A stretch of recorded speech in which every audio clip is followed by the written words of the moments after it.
Mas vamos embora falar aí de São Paulo. A gente teve recentemente, meu parceiro, o Real Betis, né, recentemente nos últimos dias, na última semana aí, confirmou, né, a compra definitiva aí do Antony, né? O Antony já estava no Betis na temporada passada, mas era por empréstimo, né? Agora os caras foram lá e compraram o Antony de forma definitiva, né? Já comentamos sobre isso. São Paulo ganhou aí 5,5 milhões de reais com essa transferência aí, né, do Antony do United para o Betis agora de forma definitiva.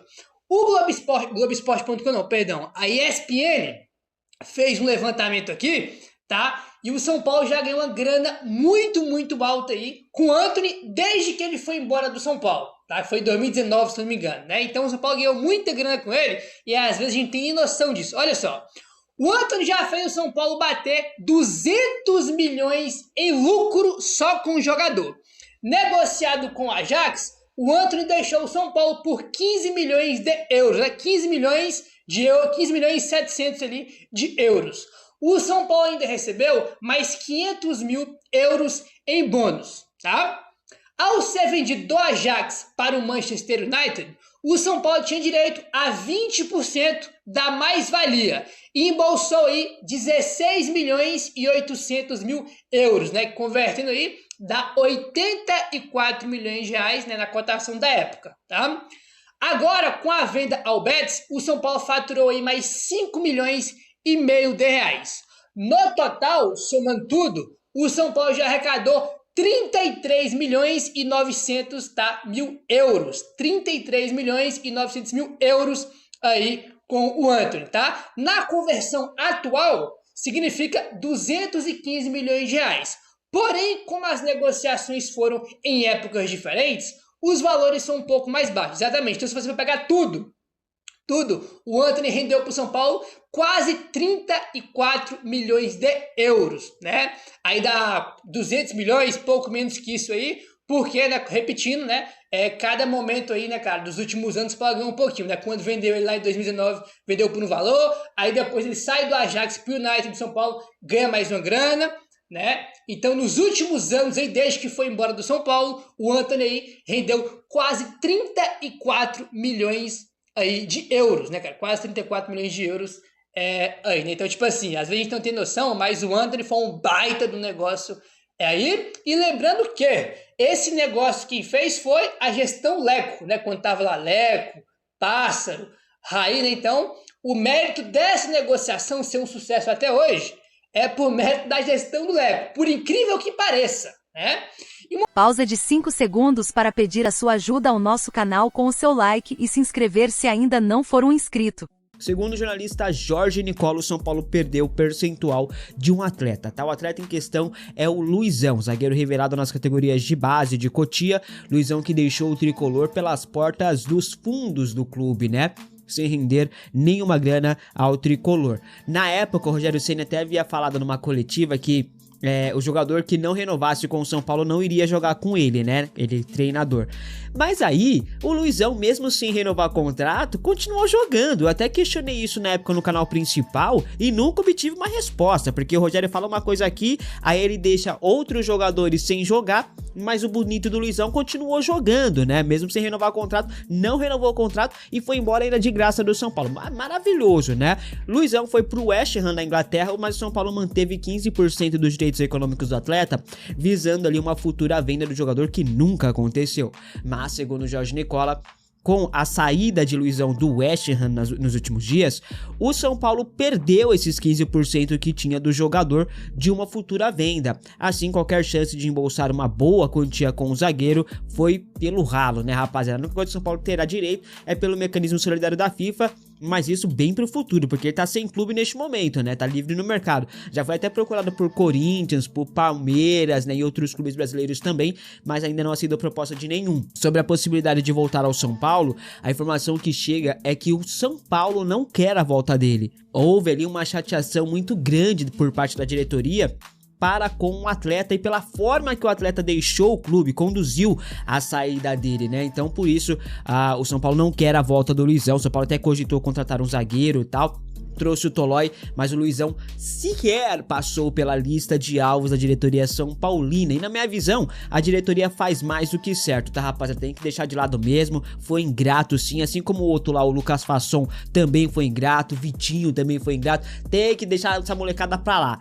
Mas São Paulo perde o percentual. Falando em zagueiro, Ferrarese é um dos jogadores que mais crescem no atual elenco do São Paulo neste ano, né? Principalmente após a chegada de Hernan Crespo. O venezuelano voltou a jogar na sua função de origem após o Crespo colocar um esquema ali com 3 zagueiras, né? Inclusive o Ferrarese, gente, é o jogador do Campeonato Brasileiro com mais desarmes na competição após a volta do torneio ali, da liga, né? Pós-Super Mundial de Clubes da FIFA. O zagueiro é muito versátil, né? Começou a carreira como atacante, o que facilitou para ele também atuar como lateral no próprio São Paulo, por exemplo. Também joga como volante. Inclusive, o Ferrarese só não jogou como lateral esquerdo em sua carreira inteira, né? Mas de resto já jogou de tudo. Se precisar até de goleiro, ele atua, né? É um jogador muito importante no elenco do São Paulo atualmente, que por muito tempo ficou escanteado, né? Ele teve uma lesão grave assim que chegou, mas por muito tempo ficou escanteado, mas nunca fez biquinho, nunca montou panelinha, pelo contrário, sempre foi muito grato ao clube, sempre demonstrou vontade, desejo de permanecer no tricolor, buscar o seu espaço no time e conseguiu finalmente estar aproveitando muito bem essa oportunidade, né? Ele que começou a temporada jogando como lateral direito improvisado, mas com a chegada do Crespo voltou a jogar na sua função de origem e mesmo como lateral direito tava indo muito bem, inclusive, né, rapaziada? O seu bom desempenho na temporada faz ali, chama a atenção do mercado da bola, né? O Ferrarese recebeu recentemente várias sondagens de vários clubes dos Estados Unidos, do México principalmente, né? O Inter Miami, por exemplo, fez contato, não fez proposta oficial, mas fez contato por Ferrarese. O León do México é o que mais se aproximou. Teve uma proposta do Necaxa do México também, mas o São Paulo recusou essa proposta. E o León, nos últimos dias, informação atualizada, nos últimos dias, o León do México, clube do Rigoni, inclusive, que chegou no São Paulo, León fez uma sondagem também por Ferrarese. Isso aconteceu ali ainda na última janela de transferências. A ideia era repor o setor, já que o León acabou de liberar o Adonis Frias para o Santos, e a ideia era repor ali a saída do Adonis, né, rapaziada? Visando a próxima janela de transferências, pode chegar a uma proposta oficial por Ferrarese, sim. O León seguirá observando a situação do jogador, né? E muito provavelmente vai fazer proposta em breve. Só que o staff do atleta tá bem tranquilo, porque as cifras que devem ser apresentadas não serão suficientes para convencer o São Paulo de vender o atleta, né? Enfim, o tricolor está desesperado por grana no mercado, porque tem que faturar mais 120 milhões de reais em vendas de jogadores, não para bater a meta, porque a meta já foi batida, mas para fechar o ano no azul. Então o São Paulo pode sim vender não só o Ferrarese, como outros jogadores, tá, rapaziada? O Ferrarese, ele é um potencial de venda já, não de agora. O zagueiro está feliz no clube, mas pro futuro, irmão, se depender do São Paulo chegar uma boa proposta, o São Paulo vai descartar a venda não, tá? Você venderia o Ferrarese na próxima janela de transferências? Comente aqui abaixo a sua opinião. O portal Momento Tricolor fez um levantamento bem interessante que eu queria trazer para vocês aqui, tá? Eles apontaram ali, listaram, né, os jogadores mais valiosos do atual elenco do São Paulo. Já adianta aqui que o mais valioso é o Pablo Maia, rapaziada. Vale lembrar que o Pablo Maia renovou recentemente seu contrato com o São Paulo até o final de 2029. Teve aumento de salário, aumento ali também na multa rescisória, consequentemente valorizando-o no mercado da bola, né? Aliás, essa renovação eu acredito que não foi um ponto sem nó. São Paulo renovou o contrato já pensando em possibilidade de venda, tá, rapaziada? Não se enganem não. Bom, voltando ali ao ranking, tá assim, o Pablo Maia avaliado em 9 milhões de euros, 55 milhões e 800 mil reais, Ferreirinha avaliado em 8 milhões de euros, Rian Francisco avaliado em 6 milhões de euros, Marcos Antônio 5 milhões de euros, assim como André Silva também, Alan Franco avaliado em 4 milhões e meio de euros, Lucas Moura avaliado em 4 milhões de euros, Oscar 3 milhões e meio de euros, assim como o Wendel, o Ferrarese, olha lá o Ferrarese, avaliado em 3 milhões de euros, assim como o Enzo Dias e Rodriguinho, tá? Pablo Maia é sim um grande ativo do clube aí, visando uma futura venda, tem um grande potencial de venda, né? Já era para ter sido vendido algumas janelas de transferências atrás, não foi por conta das lesões, né, rapaziada, que atrapalharam as tratativas que estavam bem avançadas. Teve janela que o Pablo Maia tava praticamente vendido já.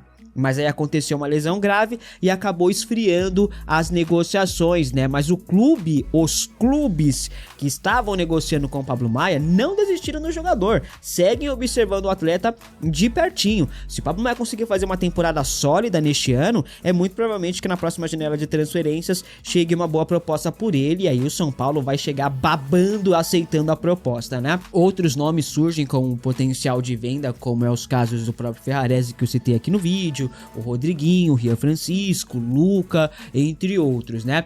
Esses valores aqui que eu apresentei para vocês, eles foram retirados do transfermarket.com, que é um site especialista em mercado da bola, tá, rapaz? Eles fazem uma perspectiva dos valores, aproximando ali os valores real do mercado. É uma pena que o São Paulo, né, com essa gestão, vai vender Pablo Maia, Rodriguinho, Rian Francisco a preço de banana, né? E não adianta o Júlio Casares falar assim, mas as pessoas não sabem o preço da banana e ficam falando, as pessoas sabem muito bem o preço da banana, irmãozão. É você que talvez não saiba e tá achando que você tá vendendo os caras por preço de Ferrari, mas só que na verdade aí você tá vendendo por preço de banana. Você tá vendendo uma Lamborghini, muitas vezes, a preço de Fusca, irmão. Aí tem que ficar de olho. O Santos, por exemplo, vendeu ali tava vendendo um menino por 12 milhões de euros, um menino que jogou 6 minutos no time principal. Sendo que o São Paulo não conseguiu vender o Lucas Ferreira, o William Gomes por mais de 15. O Matheus Alves, pelo amor de Deus, vendas, mas o Casares, né, sabe de tudo. Enfim, o Rodrigo Nestor foi decisivo pelo Bahia nessa semana na goleada do clube baiano por 4-1 contra o Confiança. O deliberativo do assunto do Fundo de Cotia, ela vai trazer uma visibilidade do panorama eleitoral muito forte para nós. Isso é uma coisa que eu queria comentar com vocês. Muito forte para nós. Por quê? Porque se o Fundo de Cotia realmente for aprovado por uma votação maciça, isso significa que até a eleição do ano que vem você não vai ver absolutamente nenhuma mudança, pelo menos até abril do ano que vem, até o final do Paulista do ano que vem, do panorama do cenário que a gente tem hoje. Se existir, de alguma forma, um grupo mais forte a insurgir contra a aprovação do fundo, significa enfrentar a gestão hoje dentro do clube politicamente, podemos ter mudanças significativas antecipadamente, já em outubro, do cenário político. Isso foi o que eu apurei, muita gente me pergunta, essa é a grande realidade. Teve gente especulando que já teria algum movimento no Conselho de Administração. Não teve, foi unânime, que era uma das coisas que eu já estava antecipando. No Conselho Deliberativo existe uma chance de pessoas se insurgirem. Se isso acontecer, existe chance, inclusive, de demissões acontecerem no São Paulo. Mudança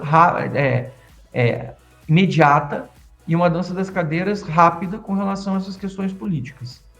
Dá para antecipar isso, Nikita? Não dá, porque assim, eu não vou queimar cartucho, eu estou observando, mas cada dia que passa, cada momento que eu observo, mais eu percebo que a chance é de que não aconteça nada até abril do ano que vem. Tá? Essa é uma percepção e eu trago isso para vocês, porque neste momento em que a gente não tem grandes polêmicas, em que a gente tem um hiato de jogos, em que a gente tem só um período de treinos, e as pessoas escasseiam assuntos para discutir, esse tipo de assunto começa a surgir como polêmica. As pessoas começam a buscar assuntos e requentar assuntos. Por exemplo, fundo de Cotia, eu já venho falando com vocês há meses. Como não tem assunto no futebol de São Paulo e a janela fechou, e hoje o São Paulo está buscando um jogador, mas está muito sigiloso exatamente para não ter vazamento, o que vai acontecendo? As pessoas estão requentando os mais diversos assuntos, como briga política, discussões internas, estamos vendendo Cotia, essas coisas que vocês sabem, porque os caras têm que alimentar o hype da mídia. Inclusive hoje, o Globo Esporte trouxe uma matéria sobre a cirurgia do Lucas. Quase uma semana depois da cirurgia do Lucas já ter sido resolvida, já ter sido realizada, eles entrevistaram Moisés Cohen quando o assunto já está praticamente morto. Esses são só um desses exemplos. E tem muitos. Essa galera aí mente e inventa o tempo todo. Inventa que o fundo era mentira, inventa que que o Antony ia ser reforço do São Paulo no ano passado, inventaram de bala. Cara, assim, é aquele show de horrores que vocês estão acostumados a ver, tá? Um show de horrores. Falando em reforços, em não iludir as pessoas, o Marcos Leonardo apurei mais sobre depois a questão dele ter entrado na justiça. Então nós falamos ontem que a posição do São Paulo naquele momento era de observar. O São Paulo continua observando. Mas esmiuçando um pouco mais, já que eu também não sou advogado, e conversando com algumas pessoas do clube e de fora do clube a respeito disso, eu apurei que o São Paulo está receoso com relação a isso, porque existe uma insegurança jurídica na questão do Marcos Leonardo pedir a rescisão na justiça. É muito parecido com o que aconteceu até com o Oscar lá atrás, quando o Oscar entrou na justiça. Inclusive o São Paulo ficou derrubando o liminar, aí o Oscar jogava, depois parava. Jogava, parava, jogava, parava, jogava, parava. Ficava uma bagunça, chegou a ficar um período grande sem jogar, até que o São Paulo fez um acordo com o Inter. Isso influencia fortemente na tomada de decisão. Por quê? Você pode contratar o cara. Aí imagina, você toma a decisão de inscrever o cara, aí você entra com um acordo, você decide contratar, pronto, registrou o cara, tá tudo preparado, o cara tá treinando, chega um dia ali, puf, o Al-Hilal consegue uma liminar e o cara não pode atuar, e além de tudo ainda pode ter uma incidência de cobrança financeira por conta da utilização do jogador. Isso foi o que eu ouvi. Eu não sou jurista, não sou especialista, não sei das coisas, e muitas vezes a gente acha que sabe também, a gente lê ou a gente acompanha, e muitas vezes a gente também não está certo, porque isso vai depender muito do que decidirem lá no tribunal. Pode olhar aí quantas pessoas disseram que o Paquetá, por exemplo, seria banido do futebol, e no final das contas foi absolvido. Olha o Bruno Henrique aí, que pegou só 12 jogos e o Flamengo ainda vai recorrer para diminuir a pena dele. Ou seja, tem coisas aí que você acha que vão acontecer, que são extremamente absurdas, são inacreditáveis no final das contas e que não acontece como a gente estava esperando que acontecesse. Então, sobre o Marcos Leonardo, apesar de ter essa chance dele conseguir a liberação, dele estar lá nessa busca, de não ser um processo simples, inclusive falei para todo mundo ontem, mesmo que ele entrasse na justiça e buscasse isso, para a Libertadores, para a LDU, esqueçam. O máximo que dava para sonhar era com o dia 3 de outubro, mas pelo que eu ouvi ontem, até isso é uma coisa bem improvável. Improvável, estou falando para vocês. Não é impossível, é improvável. E o São Paulo ainda tem essa questão da insegurança jurídica, então é bom que a gente tome muito cuidado e fique muito ligado com isso, porque depois do que eu ouvi ontem sobre a insegurança jurídica, eu mesmo já falei assim, puta, não sei nem se vale a pena mesmo, no final das contas, seguir em frente nesse assunto. Então, como eu falei para vocês, agora confirmadamente, o São Paulo tem nomes sendo analisados. O Crespo ainda gostaria de contar com um atacante de área que se movimenta, não é um jogador estático que fica mais parado. Até vi uma entrevista do João Pedro, da seleção, que, enfim, arregaçou os times brasileiros no Mundial. Ele vem falando que a própria posição de camisa 9 hoje já não é mais como era antes. O próprio camisa 9 hoje tem que ter uma movimentação completamente diferente. O jogador tem que ter uma dinâmica de jogo completamente distinta da que existia há algum tempo atrás. E é uma verdade mesmo. Hoje você vê o Mbappé ao 9 do Real Madrid, Kane é um jogador que muitas vezes funciona muito mais como um meia no próprio Bayern. Talvez o Haaland seja um dos exemplos do jogador que, assim, que mais seja aquele centroavantão dos grandes clubes, no final das contas, tipo o Lewandowski. Mesmo assim, vocês sabem que o Barcelona joga num esquema totalmente dinâmico, completamente diferente. Então, você percebe os grandes times mundiais, as grandes referências. Hoje em dia tem jogadores, mesmo 9, de grande e forte movimentação no ataque. E o Crespo gosta desse tipo de perfil de jogador. Não à toa, muitas vezes ele usa jogadores que são segundo atacante, são jogadores até de flanco para poder fazer essa movimentação no campo de ataque. Tomando aqui o golezinho de café. Uma coisa que eu não consegui apurar ainda, porque não me responderam, porque ainda não tem definido, é o cronograma de apresentação dos atletas. Deve ser feito a partir da semana que vem. Pelo que eu ouvi isso, então a projeção de ser feita a partir da semana que vem, para fazer aquelas famosas coletivas. Aí vai ter Mailton, vai ter Tolói e vai ter Rigoni. Zanqueta, e se o São Paulo contratar um jogador até o dia 12 ou dia 13, que é a data final de inscrição dos jogadores para a Libertadores da América, e o São Paulo poder inscrever esses jogadores para jogarem na competição? Só tem um pequeno problema que muita gente não está pensando. O São Paulo só pode fazer 3 trocas de jogadores nesta próxima janela, nessa lacuna da Libertadores, não no Campeonato Brasileiro. Isso significa o quê? Significa que o São Paulo já tem Tolói, Mailton e Rigoni. Se o São Paulo contratar um atacante, é aquilo que eu falei para vocês ontem, e repito para vocês pensarem comigo. Se o jogador ele é livre e ele está sem contrato, a probabilidade desse jogador ele ter um timing de demora de preparação, recuperação física e retorno ao ritmo muito maior do que 10 dias, 15 dias para poder jogar um jogo de Libertadores. Acho que todo mundo concorda comigo. Eu acho que só um caso muito específico, muito assim, de exceção, permitiria uma coisa diferente. Você traz o jogador, assina, faz exame médico, começa a treinar, bota no grupo, faz os treinamentos com o Crespo e aí tá liberado para o jogo. Eu acho improvável. Eu acho que se chegar um centroavante, a chance maior, isso é uma questão de achismo, não é uma informação, até porque o São Paulo até o momento não contratou ninguém. E cada dia que passa, a situação piora mais ainda. Eu não acho que nenhum jogador, chegaria hoje desses que são modelo livre, sem contrato, prontos e aptos a jogar amanhã. Prontos e aptos a jogar, por exemplo, no primeiro jogo da Libertadores. A ponto de você deixar o Tolói, o Mailton e o Rigoni de fora. Eu acho que isso não vai acontecer. A minha percepção, balizada com informações também, é que essa chance do centroavante estar aí no grupo é mais pensando em Libertadores, semifinal, e mais pensando em Brasileiro, a continuidade dos jogos. Beleza? Para fechar aí o dia da sexta-feira, com as informações que nesse momento, sem tantas polêmicas, sem jogos, sem muita coisa, a gente também não tem tantos assuntos. Eu também não queria estender demais o vídeo, apesar de ter outros assuntos que eu podia ter trazido aqui. Queria finalizar falando sobre o Pedrinho. Está aqui do meu lado, que a situação dele. Em 2023 foi uma polêmica gigantesca, que desceram um cacete em todo mundo de São Paulo, porque o São Paulo afastou o jogador do elenco, o São Paulo estava acreditando, o São Paulo estava simplesmente se deixando levar pela opinião pública, que as pessoas estavam